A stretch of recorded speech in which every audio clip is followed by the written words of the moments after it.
Oggi per me è una giornata di altrettanta emozione come quella avuta il 26 marzo. Natalie è qui con tutta la comunità ucraina, sono qui da 4 mesi pieni e abbiamo vissuto proprio l'aria di famiglia, di una grande famiglia. Abbiamo condiviso tantissimi momenti belli, abbiamo cercato di dare loro quella serenità che cercavano dopo la fuga dall'Ucraina e dalla guerra.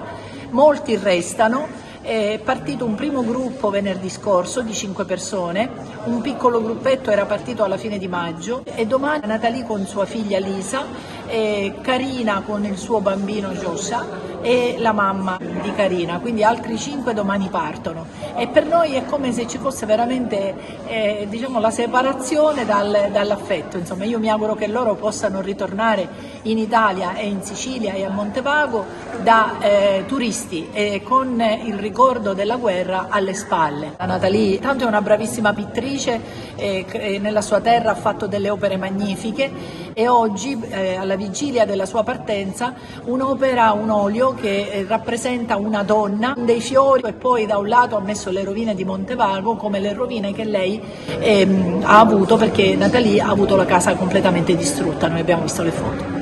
Mi è piaciuta tantissimo l'accoglienza, io venuta qua e trovavo l'altra famiglia, mi dispiace che devo lasciare il paese, solo penso che ritorno.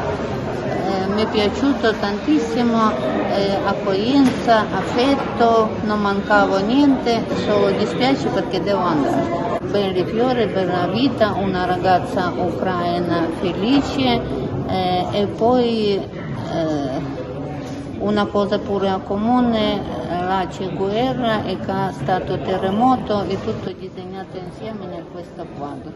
La caratteristica principale degli artisti è saper fare sintesi. Questa nostra sorella ha saputo fare sintesi del lavoro del nostro sindaco in questi anni. Veniva infatti rappresentato bene il lavoro che è stato fatto.